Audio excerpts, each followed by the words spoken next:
Alors, pour ce mois-ci, on est sous le signe de Tarantino. Et je tiens à changer une phrase que j'ai dit à l'époque. Je vous la repasse tout de suite. J'ai du mal avec le cinéma de Tarantino. Et non, c'est pas avec le cinéma de Tarantino que j'ai du mal. C'est avec Pulp Fiction. Salut tout le monde, c'est Lizofy et bienvenue dans cette vidéo cinéma où aujourd'hui on va parler de 5 films. Aujourd'hui pas de jeux vidéo, pas de, je sais pas moi, d'animé, de manga, de trucs comme ça. Non, aujourd'hui on parle que de films, dont quand même 4 Tarantino. J'avais dit que je continuerais sur la filmographie de beaucoup d'auteurs. Eh bien, ce mois-ci, ça va beaucoup être du Tarantino. Peut-être que les autres fois, je ferai plus de Kurosawa ou plus de Koreeda. Mais bon, comme Tarantino a fait pas beaucoup de films, contrairement à Koreeda et Kurosawa, je me suis dit que, allez, faisons-les, comme ça au moins c'est fait, et je pourrais me rendre compte de ce que j'aime ou ce que j'aime pas dans son cinéma. Et donc, j'ai essayé de les voir dans un ordre chronologique. Vous verrez qu'à un moment, j'ai fait une petite pause, et je vous expliquerai pourquoi. Donc, pour commencer, j'ai vu Reservoir Dogs. Le premier film de Tarantino, le premier film où j'avais beaucoup entendu les musiques, j'avais beaucoup entendu que c'était juste un huis clos avec des gens qui parlaient dans un garage. Et en fait, c'est peut-être aussi pour ça qu'il fonctionne. J'ai beaucoup aimé le film, mais ça on s'en fout. J'ai beaucoup aimé le film parce qu'il y a quelque chose que je ne retrouvais pas dans Pulp Fiction, que je ne retrouvais pas dans ce film-là, qui était pour moi, j'en reparlerai peut-être un petit peu, mais pour moi Pulp Fiction avait des choses qui ne me plaisaient pas, et notamment des personnages que je trouvais inintéressants, et surtout une histoire qui au final, quand on la remet dans l'ordre, j'étais là en mode, en vrai, on s'en fout. Pour Reservoir Dogs, c'est un petit peu différent parce que Reservoir Dogs, on nous dépeint plusieurs personnages dès le début, on nous montre un peu comment ils sont arrivés, on nous montre un peu comment le braquage a été amené, et puis du coup, voilà, tout se recoupe assez facilement et tout autour d'un même point et une ligne directive qui est, je trouve, plutôt cool, plutôt intéressante, avec ce fameux flic qui s'infiltre un peu dans tout ça. Ce que j'ai trouvé intéressant cette fois-ci, c'est que les dialogues étaient là pour amener quelque chose, et surtout les dialogues sont très vrais, sont très... c'est vraiment le genre de dialogue qu'on pourrait entendre de la bouche de plein de gens. Alors peut-être certains diront mais non, c'est du cinéma, personne parle comme ça. Quand même, ça passe bien, c'est ce que j'aimais bien dans Once Upon a Time in Hollywood. C'est ce que j'aime bien dans Inglourious Basterds aussi, même si dans Inglourious Basterds, c'est un peu plus décalé du coup, vu qu'il y a le côté historique derrière. Et donc j'ai beaucoup apprécié cette utilisation des dialogues qui pour moi marche très bien, qui est là pour mettre dans une ambiance et même parfois pour raconter des choses. Toute la scène où le flic raconte aux autres et ils sont en train de les embobiner dans l'aéroport, etc. Il y a quand même une ambiance qui ressort de Reservoir Dogs qui est très très cool. Il a un ton un petit peu vieillot, mais en fait, c'est même pas grave. Il y a quelque chose de très touchant, sympa dans ce film. Alors, il y a une violence qui est un peu spéciale, la violence Tarantino.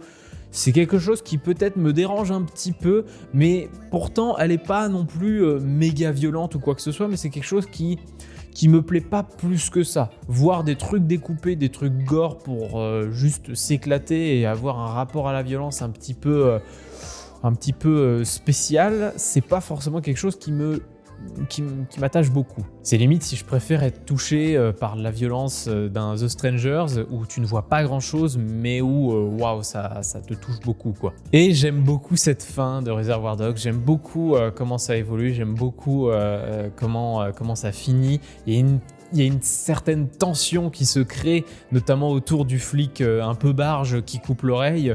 Bref, c'est vraiment très très bien amené. Reservoir Dogs, c'est pas mon Tarantino préféré de loin de là, mais c'est un Tarantino que j'ai mis assez haut. Donc bravo pour ce Reservoir Dogs. Il est chiant à prononcer ce nom, vraiment. Et donc le prochain film que j'ai vu, c'est Jackie Brown. Alors non, je n'ai pas revu Pulp Fiction. Je vais vite fait dire quelques mots sur Pulp Fiction. En fait, à l'époque, quand je l'avais vu, j'avais, je pense, 16 ans, 17 ans, allez, 17 ans, 18 ans. On va dire ça comme ça. Et en fait, j'avais pas la même vision du cinéma, j'avais pas vu beaucoup de choses, etc. Et du coup, je pense que mon avis était biaisé du fait que, on m'en avait trop parlé, et aussi que ma vision du cinéma, c'était pas ça. En même temps, j'avais pas vu grand-chose du cinéma, et du coup, Pulp Fiction, pour moi, était un peu déroutant, un peu bizarre, un peu je m'en fous, en fait. Quand je voyais ce film, très souvent, je me disais, mais j'ai pas envie de suivre ces personnages, en fait. Le personnage de Bruce Willis, j'en avais vraiment pas grand chose à foutre. Toute la scène avec l'adrénaline, moi, je voyais ça comme une scène un peu dans tous les sens, etc. Je pense en fait que si je revois le film aujourd'hui, je vais un peu plus l'apprécier. Mais s'il y a un truc où je suis sûr que je vais rester sur mon avis, c'est que Pulp Fiction est un film qui a juste des scènes rigolotes et du coup est très fort dans sa mise en scène et très fort dans ses dialogues, mais où toute sa trame principale, toute son énergie qui est amenée dans sa trame, je pense que c'est ça le plus gros mot, parce que dans son scénario, il y a beaucoup de choses à dire, mais il y a quelque chose qui pour moi ne fonctionne pas, ne m'attache pas. Et du coup, je ne peux pas considérer... Je considère limite, c'est un peu fort à dire comme ça, mais que Pulp Fiction est plus un film à sketch qu'un film à intrigue forte. Moi, j'aime beaucoup plus les films avec une grosse intrigue à suivre, plutôt que ce genre de film qui part dans plein de petits trucs qui, certes, sont amusants, mais ne me font pas vivre une expérience, vivre quelque chose. Je vois un film qui juste est un peu fun, et encore Pulp Fiction, je trouvais pas ça si fun que ça. Donc Pulp Fiction, voilà, c'était mon petit mot de ce que je me souviens du film. Je me souviens, en fait, en réfléchissant, je me souviens de trucs assez cool pour du cinéma, mais aussi pas mal de choses où je me suis dit, mais ouais, c'est juste amené là pour faire du fun, et où si tu mets l'histoire dans le bon sens, eh bien, le film est juste chiant. C'est violent comme mot, hein, mais c'est un peu ce que je ressens de Pulp Fiction. Et du coup, Jackie Brown, j'ai été plutôt agréablement surpris. Même si je lui mettrais quand même un petit défaut, je trouve que le film pourrait être un peu plus expéditif, il pourrait être un peu plus court quand même, parce qu'il fait plus de 2h20, et il traîne dans sa longueur pour pas grand-chose. Il y a des ajouts de scènes qui sont finalement là pour... toute la scène en fait où les braqueurs à la fin récupèrent le sac de Jackie Brown et ensuite se cassent du magasin, il y a quand même... c'est très très allongé, et au final, c'est quelque chose où je me suis dit, mais c'est vachement long pour pas grand chose. Ça ajoute de la tension à la limite, parce que Jackie Brown qui marche dans le centre commercial et elle cherche les flics et tout, en tout cas elle fait mine de chercher les flics. Mais voilà, j'ai trouvé que ça pouvait être un peu long par moment. Mais Jackie Brown est sauvé par ses dialogues complètement pétés, notamment avec Samuel L. Jackson ou Lee Jackson, je sais plus, mais c'est un peu compliqué. Qui, en tout cas moi je l'ai vu en VO, parce que je sais que la VF est pas mal connue des gens qui ont connu les films à l'adolescence, hein, parce que c'est... Tarantino, à cette époque-là, on regardait beaucoup en VF, et heureusement, il y avait des bonnes VF. Hein. Je me souviens quand même que Pulp Fiction, c'était très très très très bonne VF, et Jackie Brown a aussi une bonne VF, vu que Samuel L. Jackson a toujours son merveilleux comédien de doublage attitré, qui est quand même assez excellent. Mais il apporte pas tout à fait le même ton que dans le film, parce que vraiment, là, dans le film, c'est « Oh non, motherfucker, motherfucker !» Ça dit tout le temps « motherfucker », c'est n'importe quoi. Et du coup, ça amène un personnage hyper drôle, hyper taré, avec vraiment des scènes de tension assez dingues. Moi, j'ai beaucoup aimé ça pour ça.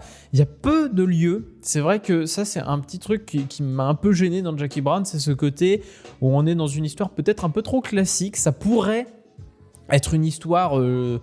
allons à l'extrême, une histoire d'un téléfilm d'enquête avec un gars qui essaie de faire passer de l'argent, etc. C'est sûr que pour ce qui est de son histoire pure, elle n'est pas non plus exceptionnelle, elle va pas dans des rebondissements de dingue, mais il y a quand même des coups de Trafalgar qui sont bien amenés, qui sont bien retournés entre les policiers, entre les braqueurs, etc. Bref, c'est très très cool pour ça. Mais il y a un peu aussi, en parallèle, ce côté un petit peu, on est dans les années 90 et on met des musiques des années 90, etc. Le même petit problème qu'il y avait dans The Moon is the Sun's Dream. Mais bon, Jackie Brown a réussi à m'emporter, a réussi à plutôt me plaire.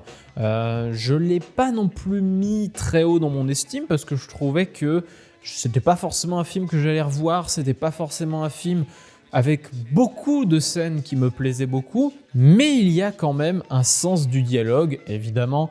Il y a quand même un sens de la mise en scène et de comment suivre le personnage dans certaines scènes. Je pense notamment à l'introduction, je pense notamment justement au moment où Jackie Brown se balade dans le centre commercial complètement affolé. Il y a cette caméra qui la suit et qui lui fait vraiment ressortir énormément d'émotions et qui du coup amène quelque chose de très puissant aux scènes. Il y a quand même une photographie qui est très intéressante, même si un peu datée. C'est ça qui est étrange, c'est que voilà, je dirais que c'est peut-être le plus daté des Tarantino parce qu'il amène une image peut-être un peu moins stylisée, une image peut-être plus proche plus simplette et plus... je sais pas comment dire ça. Ouais, une image un peu plus années 90, quoi. Une image qui sera plus ancrée dans le temps et qui, du coup, ce film, pour moi, vieillira un peu plus que ses autres œuvres. Voilà pour Jackie Brown, j'en ai pas mal parlé. Et maintenant, on va faire une petite pause Tarantino parce que j'ai vu un film qui... Ah putain, il a fait parler de lui ces derniers temps. Il a fait énormément parler de lui quand même. Et ce film-là, c'est les Mitchell contre les machines. C'est le gros coup de cœur. C'est hyper original de dire ça, n'est-ce pas? J'ai complètement un avis impopulaire. Non, c'est clairement l'avis le plus populaire du monde. Mais en même temps, les Mitchell contre les machines, je peux pas beaucoup lui mettre de défaut, à part peut-être une histoire un peu trop banale, avec des rebondissements qui parfois sont banals, mais qui bizarrement fonctionnent du feu de Dieu, notamment la relation père-fille, qu'on a vu et revu et re-revu. Mais pourquoi ça marche? Parce que c'est juste hyper bien exécuté. Je pense que ce film, c'est ce qui le définit beaucoup, c'est pas très original, mais beaucoup trop bien exécuté et donc très original. Oui, parfois une exécution peut rendre un film original. Je pense notamment à Your Name, où beaucoup de gens me disaient mais c'est une histoire qui n'est pas originale du tout d'échanger les corps. Oui, mais l'as-tu déjà vu de cette manière-là? Non, jamais. Et là, les Mitchell contre les machines, c'est vraiment amené d'une manière où on se dit mais vous réinventez à chaque fois tout ce que vous pouvez. Lord et Miller, les producteurs, sont vraiment ceux qui produisent les meilleurs films d'animation ces dernières années. Parce que pour rappel, ils ont fait La Grande Aventure Lego, ils ont fait Spider-Man New Generation, ou Into the Spider-Verse, et ils ont fait du coup les Mitchell contre les machines. Et bordel, j'aurais vraiment voulu le voir au cinéma, les Mitchell contre les machines, parce que punaise, il y a des effets visuels qui sont absolument dingues. Netflix compresse beaucoup trop l'image. Arrêtez Netflix, vous faites chier. Netflix, c'est vraiment quelque chose qui commence à me gonfler. Je regarde sur vidéoprojecteur. Vous savez que les vidéoprojecteurs, ça se regarde pas forcément à la pénombre ou... ça se regarde à la limite à la pénombre, etc. Mais à la lumière, pas trop. Et punaise, à chaque fois qu'on regarde un truc sur Netflix avec ma compagne, c'est toujours horrible parce qu'il y a toujours... Enfin, tu sens qu'ils assombrissent l'image artificiellement pour envoyer moins de données. C'est insupportable. Les Mitchell contre les machines, il y a beaucoup trop de choses à dire, notamment dans toute cette culture vidéo amateur qui est amenée. Donc forcément, peut-être qu'aussi ça me touche grâce à ça. Mais voilà, ça a marché sur moi. Tout ce design très pop art, tout ce design très même d'internet ou des trucs comme ça, le père qui est complètement en décalage mais qui amène quand même une petite touche super touchante et super amusante dans le film, l'invasion des Furby qui est si rigolote. En fait, il faudrait que j'ai le film devant moi pour que je vous énumère tout ce que j'ai trouvé d'incroyable dans ce film, mais même tout court, ça m'énerve maintenant d'utiliser ce terme parce qu'il faudrait que j'utilise plus des vrais exemples, mais toute la mise en scène du film est souvent très ingénieuse. Il y a cette caméra POV parfois qui se place sur les personnages. Il y a ces fameux raccords de montage avec aussi parfois des petits ajouts de petits filtres Instagram en plein milieu du plan ou juste même peut voir parfois des étoiles ou des petits traits qui se rajoutent par-dessus la 3D et pourtant tout ça est en 2D. Et ça évolue, ça ramène quelque chose d'assez dingue, un truc qu'on retrouvait un petit peu dans du New Generation, mais en plus quoi. Le film pour moi est incroyable, le film pour moi m'a amené la larme, quelque chose que je ne ressens plus devant par exemple les Pixar. Il y a quelque chose de très touchant dans ce film, toute la scène de fin où elle dit au revoir à ses parents, c'est simple. C'est juste un au revoir, c'est juste une petite scène d'adieu, mais même pas d'adieu, juste d'au revoir. Mais la relation qui a été posée avec son père est tellement belle, tellement touchante, que du coup, je ne peux qu'adorer ce film pour l'émotion qui m'a amené, que ce soit en beau, que ce soit en tension, que ce soit en touchant. Je sais pas, mais il y a tellement de choses à dire sur ce film. Et puis, tout ce visuel est stylé. Il réinvente à chaque fois, je le redis, mais Lord et Miller engage des gens tellement talentueux.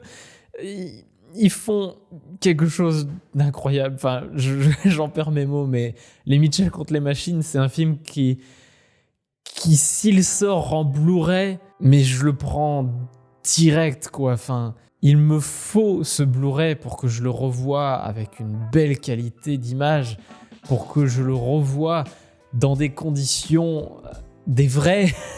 Voyez Les Mitchell contre les machines, c'est le film de 2021 pour le moment. En même temps, il n'y en a pas beaucoup qui sont sortis au cinéma, en tout cas. C'est vraiment le film de 2021 que je retiens pour le moment. Je regarde pas beaucoup de nouveaux films qui sont en streaming, en VOD sur Netflix, etc. parce que j'y vois pas souvent d'intérêt. Là, celui-là, je voyais que c'était le nouveau de Lord et Miller. Je me suis dit, quand même, vu les deux derniers, ils peuvent nous amener un truc de dingue. Ah putain, quel vent d'air frais! Quel vent d'air frais, les Mitchell. Bon, maintenant qu'on a parlé des Mitchell, on va pouvoir parler des deux derniers Tarantino que j'ai vus. Et on va commencer non pas par Kill Bill, pourtant c'est ce qui était juste après, mais Kill Bill comme je voulais le voir avec ma compagne, parce qu'elle était intéressée par le voir, je l'ai vu un tout petit peu plus tard.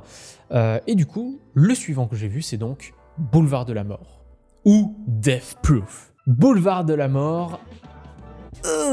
Alors, ce qui est très étrange, c'est que je m'étais dit il y a plein de gens qui l'aiment pas, ok, je vais mettre toute ma bonne volonté pour voir les bonnes qualités du film et tout ce qui est, je trouve, assez cool dans le film. Et puis je finis le film et je me dis, ouais, quand même, y a plein de choses à redire, quoi. Donc, Boulevard de la Mort, un film de Tarantino en co-réalisation, enfin peut-être pas forcément en co-réalisation, mais en tout cas il y a quelques trucs avec Robert Rodriguez et c'est peut-être aussi pour ça qu'il y a un petit côté un peu bizarre, je trouve, dans l'image, etc. Notamment au début du film, forcément, tout le monde l'a remarqué, hein, cette petite image dégueulasse. Je vous avoue que moi qui savais pas à quoi m'attendre, je pensais juste que j'avais un problème à mon image, etc. Et du coup, vu que je me souvenais de la scène de fin, j'ai zappé la scène de fin, je voyais qu'elle était en bonne qualité, j'ai fait ok, ça doit être une intention de réalisation. Du coup, Boulevard de la Mort, qu'est-ce que j'en ai pensé ? J'en ai pensé que, heureusement qu'il finit de cette manière, parce que sinon j'aurais passé un des Tarantino les plus inintéressants que j'ai vus. En tout cas, celui qui m'a non intéressé à pas mal de moments. En fait, ce qui est très bizarre, c'est que Tarantino, c'est un maître des dialogues, hein, on n'arrête pas de le dire. On dit, oh là là, sens des dialogues, génie, pour reprendre Mr. Fox, sens des dialogues assez intéressants. Sauf que, ici, ces dialogues ont beau être réalistes, vrais, ils n'en sont pas intéressants. Ils apportent une petite touche de personnalité au personnage, heureusement, mais comme on s'en fout de ce qu'elles disent, parce que c'est majoritairement les dialogues avec les nanas qui sont pas intéressants, enfin entre les nanas, hein. Et bien comme on s'en fout de la majorité de ce qu'elles racontent, et bien on a cette sensation parfois de sortir du film en mode vous parlez pour parler, et du coup je vais être un petit peu dur avec ça, mais je n'aime pas qu'on me parle pour parler. J'ai besoin que ce dont on me parle me serve à quelque chose, c'est pour ça que j'avais pas trop aimé Pulp Fiction non plus, c'est parce qu'il y avait ces dialogues certes très fun, mais surtout qui n'apportait rien. Enfin si, à part de, comme je dis, à part de la personnalité, mais de la personnalité qui ne me plaît pas, où je m'en fous complètement de ce qui arrive au personnage. Donc Boulevard de la Mort, c'est pas forcément un mauvais film, mais où je me suis souvent dit ouais, finissez ce dialogue et passez à autre chose, avancez, parce que j'ai vraiment... Je me fais chier et je suis souvent sorti du film à cause de ces dialogues. Je pense que le dialogue où j'ai été le plus sorti du film, ça va être le dialogue d'introduction avec les nanas et le dialogue avec le deuxième groupe de nanas dans le bar où elle parle de films et tout, et où elle montre qu'elle a un flingue, etc. Et c'est pour ça qu'on sait qu'elle a un flingue pour la fin du film, etc. Donc ouais, à la limite, il y a cette petite info-là, mais honnêtement, ces deux dialogues qui m'ont beaucoup sorti du film. Être sorti du film dès le début du film, c'est quand même un petit problème, je pense. Heureusement, il y a ces cassures. La cassure où le méchant va tuer la première fille, puis le premier groupe de filles, et puis toute la course-poursuite de fin qui dure, je pense, quand même une bonne vingtaine de minutes, voire un peu plus, qui sauve le film complètement parce qu'il y a ce sens du cadrage, de la mise en scène, de la course-poursuite, etc., qui est très présente. Et bravo Tarantino pour ça, parce qu'on t'avait jamais vraiment vu faire ça sur tes anciens films. Et là, ça marche du feu de Dieu. C'est très puissant, c'est beaucoup en tension, on a même très peur. C'est clairement un slasher. Le film est clairement un slasher, mais c'est juste qu'il n'a pas cette dimension tout le temps. Et du coup, on n'a pas forcément ce sentiment de slasher, mais quand le méchant commence à taper les filles alors que la fille est en train de faire une cascade, c'est vraiment une scène effrayante où on se dit oh non non non non non non non non non non non non non non, je crois que c'est vraiment ça ce qu'on dit tout le temps pendant cette scène. Heureusement après elle arrive à rentrer, puis après elles le poursuivent, et là ouais il y a tout un enchaînement voilà de scènes très très cool à ce niveau-là. Heureusement toute la partie de fin pour moi est super intéressante et super Tarantino. Il y a à la fois des bons dialogues et de la course-poursuite et tout en barre. Bref, c'est très très bien amené. En fait, à partir du moment où elles vont récupérer la nouvelle voiture, c'est là où le film est pour moi très Tarantino et où ce film montre que Tarantino sait faire des choses. Mais c'est vrai qu'avant ça, c'est pas le film le plus intéressant de Tarantino. Il y a ces changements de ton, ces changements d'image qui sont assez bien amenés, mais qui sont parfois un petit peu inutiles, c'est peut-être pas le terme, mais parce que c'est un peu méchant, c'est pas à moi de dire à Tarantino ce qui est utile ou pas. Mais c'est des trucs où on se dit ouais, t'as mis ça pour te donner un style plus que pour amener quelque chose à réfléchir, etc. Alors c'est sûrement une réflexion par rapport au cinéma d'antan qui faisait ce genre de choses, etc. Enfin, par rapport à des références cinématographiques, etc. C'est sûrement ça. Mais ça ne me... Enfin, je trouve que c'est pas forcément hyper bien amené. Mais après, ça, c'est mon ressenti. Donc, Boulevard de la Mort, je retiens ce film pour sa scène de fin. Je retiens ce film pour sa scène du milieu. Et pourtant, il y a quelque chose qui va me gêner dans ce film, c'est encore une fois le gore un peu dégueulasse et pas forcément très intéressant. Il y a vraiment des scènes qui sont crues pour être crues. Je trouve que ces scènes crues sont plus intéressantes dans la fin de Once Upon a Time in Hollywood que ça ne l'est dans Boulevard de la Mort où la fille se prend un pneu qui lui roule en plein sur le visage. Il y a quelque chose qui pour moi ne fonctionne pas dans ce gore qui est amené pour être gore. Moi j'ai un problème avec ça, je considère que c'est pas très intéressant, que ça amène pas beaucoup d'émotions ou quoi que ce soit, c'est juste soit tu penses que c'est fun et du coup ça t'amuse et cool, c'est pas trop mon ressenti, soit ça t'éloigne de l'écran parce que c'est juste viscéralement dégueulasse, soit juste tu te laisses emporter, point, et puis voilà. Moi je sais pas trop où je me situe là-dedans. Je trouve ça un petit peu fun, mais un petit peu dégueulasse et pas forcément de très bon goût. Donc à la limite, fais ce que tu veux, mais ouais, ça marche pas, je trouve. Boulevard de la mort, voyez-le, revoyez-le un petit peu, je pense, mais c'est pas forcément le film le plus facile à tenir de Tarantino. Heureusement, il est pas trop long, mais au moins sa fin nous met bien dans haleine et ça c'est bien. Et donc, dernier film, Kill Bill, volume 1. Alors, ce qui est très étrange, c'est que Boulevard de la mort, pour moi, est clairement un film de Tarantino. On voit beaucoup de mimiques de Tarantino dedans.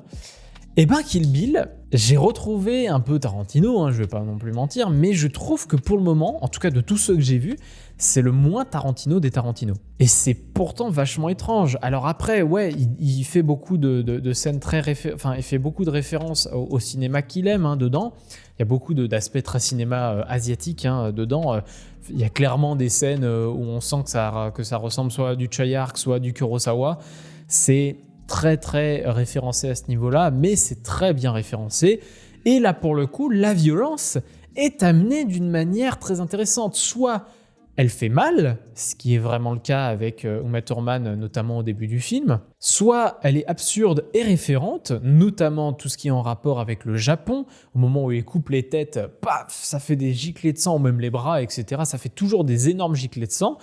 C'est très bien amené, c'est très bien foutu à ce niveau-là. Donc là, je suis content, le gore n'est pas là pour mettre du gore, il est là pour soit faire des références, soit pour avoir un côté fun, soit pour avoir un côté décalé, et du coup, c'est très intéressant pour ça. Mais qu'est-ce que j'ai pensé de Kill Bill ?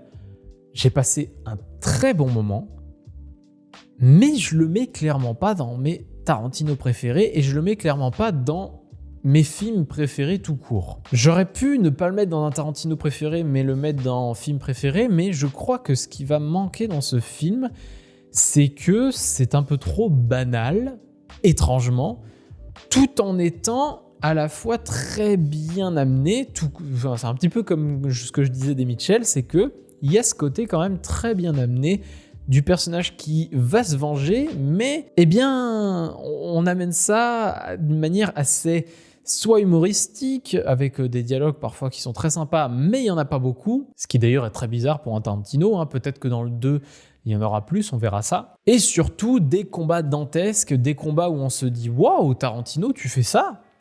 C'est pas mal ça !» C'est vraiment le film de Tarantino le plus action, hein, clairement. Il y a quand même des idées de mise en scène qui font très cinéma asiatique, hein, je le redis, mais qui sont très très bien amenées. Le combat contre Gogo est, je trouve, très inventif, amène une chorégraphie de combat qu'on n'aurait pas forcément pensé.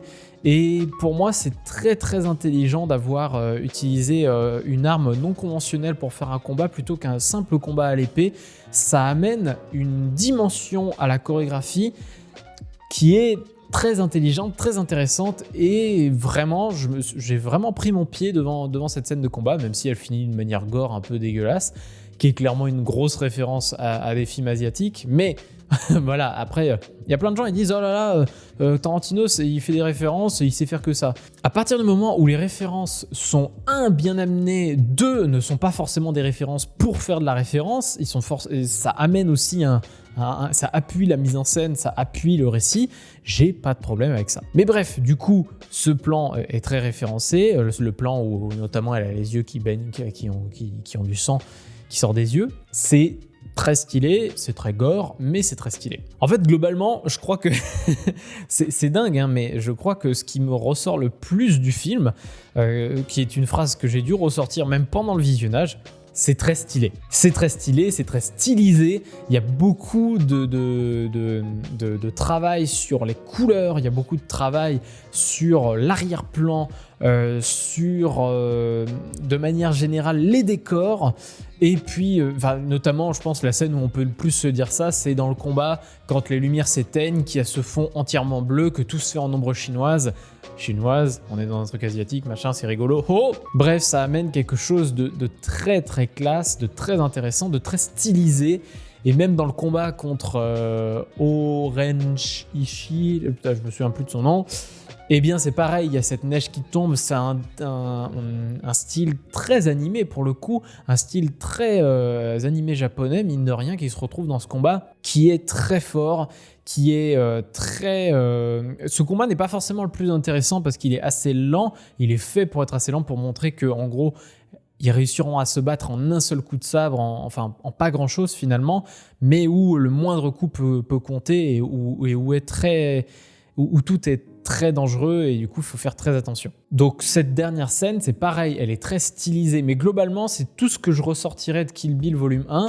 C'est clairement pas le Tarantino que je préférerais le plus. Par contre, j'ai pris un pied devant qui est assez fou. J'ai vraiment beaucoup aimé ce film. Ce qui est bizarre, c'est que voilà, je le mets pas très haut, mais en même temps, c'est pas forcément ce que je recherche à fond dans le cinéma. Donc peut-être que c'est juste pour ça, voilà, que je le mets pas très haut, mais j'ai trouvé ça très stylé. La mise en scène est dingue, tout le dialogue avec le personnage japonais qui lui passe son arme, etc. Il y a quelque chose de très rituel, de très sacré dans tout ce qui est amené. C'est clairement un film très qui veut jouer sur les clichés, on va dire ça comme ça, mais tout en n'ayant pas l'air cliché. C'est ça qui est très bien amené aussi. L'évolution du personnage est très cool aussi, même si pour le moment on n'en voit pas grand chose dans Kill Bill volume 1, j'espère que le volume 2 rattrapera peut-être cette évolution de personnage, mais j'ai beaucoup aimé Kill Bill volume 1, je vous donnerai mon avis de Kill Bill volume 2 dans la prochaine vidéo qui sera dans un mois, mais voilà pour Kill Bill volume 1, beaucoup aimé, très stylisé, et c'est pour ça que j'ai beaucoup aimé ce film. Voilà, j'ai terminé avec les films que j'ai vus ce mois-ci. N'hésitez pas à mettre en commentaire ce que vous avez pensé des films que j'ai parlé dans cette vidéo. Il y en a quand même 5, dont 4 Tarantino. Je me rattrape beaucoup sur les Tarantino en ce moment. Il ne me reste pas beaucoup à voir finalement. Il me reste Kill Bill Volume 2, Django, Les 8 Salopards, et c'est tout. Parce qu'après j'ai vu Pulp Fiction, j'ai vu Once Upon a Time in Hollywood, qui pour le moment reste mon préféré, Once Upon a Time in Hollywood. J'ai beaucoup d'espoir sur Django et Les 8 Salopards, mine de rien. On verra. Mais le mois prochain, je vais essayer quand même de me regarder un Kurosawa et un Koreda au moins. Et du coup, moi, je vous dis abonnez-vous, surtout. Abonnez-vous, activez la cloche, mettez un commentaire, mettez un petit pouce en l'air. Ça fait plaisir, surtout pour le référencement. Et puis du coup, moi, je vous dis salut!